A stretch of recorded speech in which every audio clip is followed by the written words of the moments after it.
I love to draw. I'm not good at it, but I love to do it.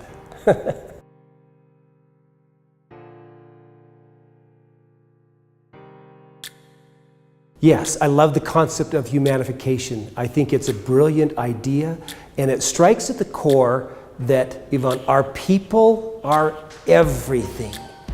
And our people represent our greatest opportunity. But the challenge with humanification is to help our people understand their capabilities. So you have to start with their mindset. You have to start with this idea that every person has this stimulus. And that stimulus leads right to a response. So remember the story of Pavlov and his dogs, where he would ring the bell and he would feed them, and ring the bell and feed them, and ring the bell and feed them. And pretty soon the dogs would salivate in anticipation that the food was coming. And all he had to do to get them to salivate was ring the bell. Stimulus, response, stimulus, response. Here's the key mindset shift with humanification and helping people understand where it all begins. It begins with them, that as members of the human family, that between stimulus and our response, we have a space. And in that space lies our freedom to choose. Just because the bell rings, we don't have to respond.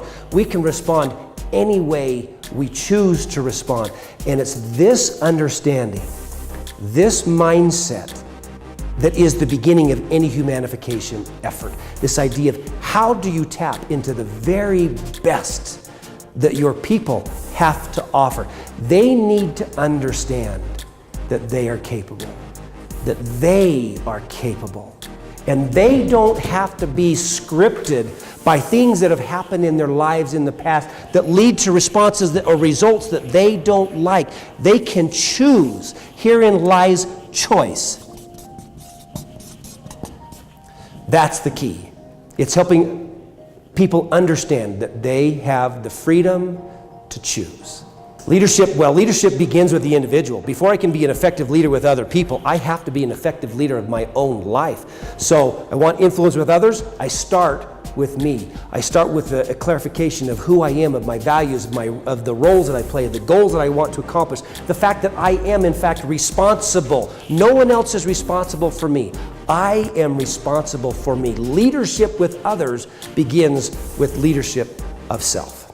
I was invited to share my thoughts on leadership and actually capture those thoughts on paper. I would now like to extend to you the same invitation. As you think about leadership, I invite you to draw something out, create something visually that represents your thoughts and your feelings on leadership.